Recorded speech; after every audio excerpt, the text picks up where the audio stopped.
Hi there, family. It is always good to be back with you.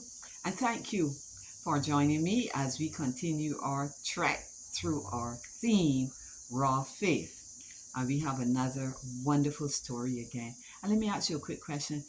Did you realize that the character, the Shunammite woman, is the same person as the main character in the story that we're going to discuss today? Check it out. They're one and the same. It really, really hit me today. So, our narrative. Elijah had been by a brook. So, there was a time of famine in the land. Elijah was by a brook where he was being sustained supernaturally by God, but then the brook dried up, and God gave him an instruction. He was to go to the town of Zarephath. I always used to call it Zarephath, but it is Phath. Right. So he was to go by this town. When he got there to the gates of the city, he saw this lady coming out, and he asked her something. Let me just get it right.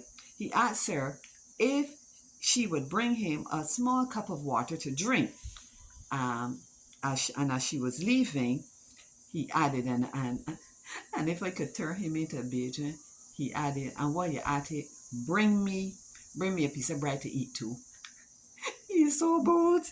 Anyhow, the woman told him, I have nothing more than a little oil in a jar and a little flour, handful of flour in a jar and a bit of oil in a mug. And I was just out here gathering up some sticks to make a meal for me and my son, and then we were going to go and die from hunger. So Elijah then said to her, you know what? Go and do as you have said. But before you do that, I want you to make me a meal. Make me some versions have it. Make me a cake. Make me a loaf of bread. But the last, to put in Bajan terms, the last lay end of flour that she had, he told her that she was to make something for him.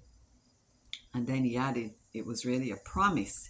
He said, if you do that, the flour will and the oil will last right out till the end of the famine. Now, if you were that lady, what would you be thinking? You think you might be wondering, you crazy, yeah? It was really a test coming to her. It was a test.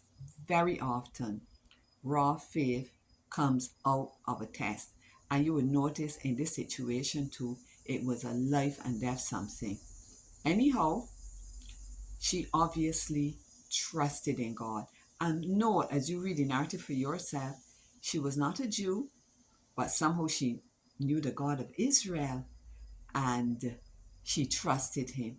So she did as Elijah had commanded her. She did make the meal for him first.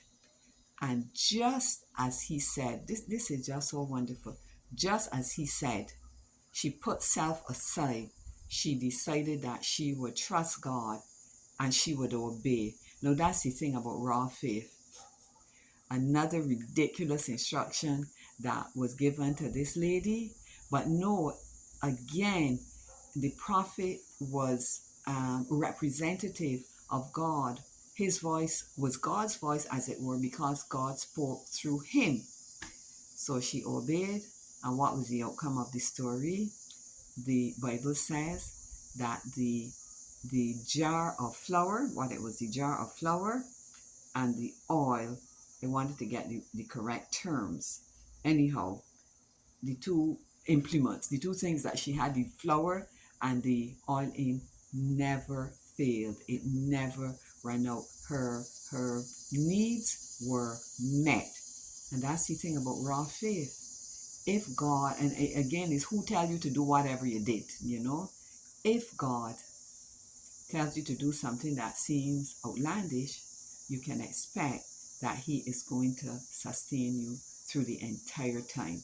There are some other, yes, I am going to have to do a part two because, we talk all the time about application. This is a fantastic story, but does it have anything to do with us? It absolutely has everything to do with us. So be back with me then as I go into kind of the application.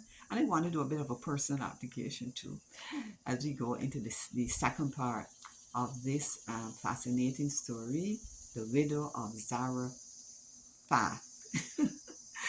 All right, you will catch up again. So you're coming back. I'm going to be looking for you. Bye.